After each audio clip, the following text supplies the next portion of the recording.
Here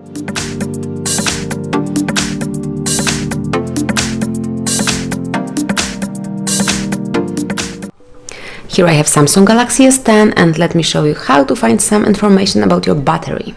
So at the very beginning, open list of all apps, just swipe up to open it and then select the settings. Here scroll down to the very bottom of the list and pick about phone, so the last icon. And now scroll down one more time and pick battery information. Here you will be able to find all the phone battery status, remaining power and also some other infos. So as you can see, here is the battery status, battery level, so it's 75%, and also capacity.